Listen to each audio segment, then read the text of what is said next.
Қайырлы күн баршаңызға достар, сіздермен Ләззат. Бүгін өте дәмді әрі жұмсақ болып шығатын булочкалар жасайтын боламыз.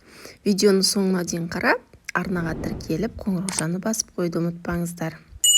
Ең әуелі қажетті заттардың барлығын алдын ала дайындап алатын боламыз. Ыдысымызға жылы сүтімізді құямыз. Сүтіміз жылы болуы маңызды. Үстінен үй температурасындағы сармайымызды салып, жақсылап араластырып аламыз ерігенше. Немесе ертілген сармай салсаңыздар да болады. Тұз және де қантымызды салып, қантымыз ерігенше жақсылап араластырамыз. Қантымыз еріп кетуі қажет. Үстінен бір жұмыртқамызды салып, венчиктің көмегімен тез-тез араластырып аламыз. Содан соң ашытқы, ең соңында ұнымызды ұн илегіштің көмегімен өткізіп салыңыздар, сонда ауа алмасып, біздің булочкаларымыз өте жұмсақ болып шығатын болады. Ең әуелі мен венчиктің көмегімен ұнымызды аз-аздан сала отырып араластырамын, содан соң қолыммен жұмсақ қамыр илеймін.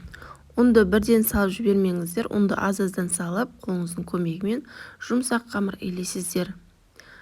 Ең бастысы қамырымыз әдемілеп иленсе, сонда біздің булочкамызды әдемі шығатын болады. Жақсылап илеп, ең соңында бір ас қасық сұйық майымызды құйып жіберіп, тағы да жақсылап илеп қойып қоямыз. Біздің булочкамыз одан сайын әдемі болып шығады. Міне енді 1 сағатқа ашытуға қойып қоямыз. Қамырымыз өте әдемі болып көтерілді. Дәл осы қамырымызды майда бөлшектерге бөлеміз. Қалғанын 2 үлкен күлше жасадым, өйткені мен 2 түрлі булочка жасайтын боламын. Екеуін үлкен, қалғанын майда кішкентай бөлшектерге бөліп алдым. Егер булочкаларыңыз одан сайын биік болғанын қаласаңыз, дәл осылай жасап, бетін жауып 15 минутқа қалдырып қойсаңыз болады. Мен сразу жасай бердім. Қамырымызды орташа қалыңдықта жайып шығатын боламыз. Содан соң 3 бұрышты етіп кесіп шығамыз, тура видеодағыдай. Ал салмасына варенье, шоколад салсаңыздар да болады. Мен варенка қостым, сгущенный варенка, әркімнің өз талғамына қарай.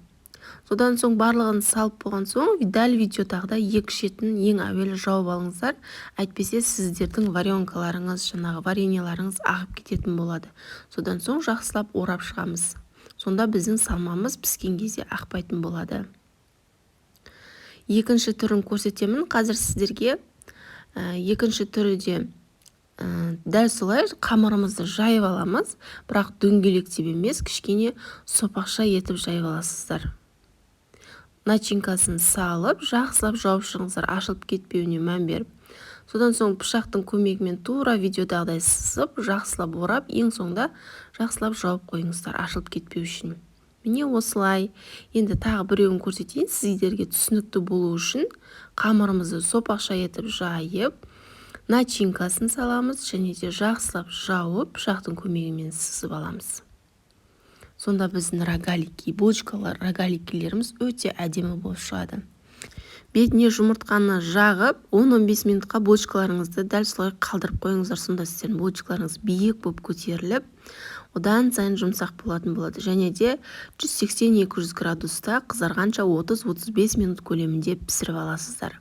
Міндетті түрде жасап көріңіздер, сіздерге ұнайды деген сенімдемін. Алдағы уақытта көп деген рецепттер болады, сол себепті арнаға тіркеліп, қоңыраушаны басып қойды ұмытпаңыздар. Сіздермен болған Ләззат, назарларыңызға үлкен рахмет.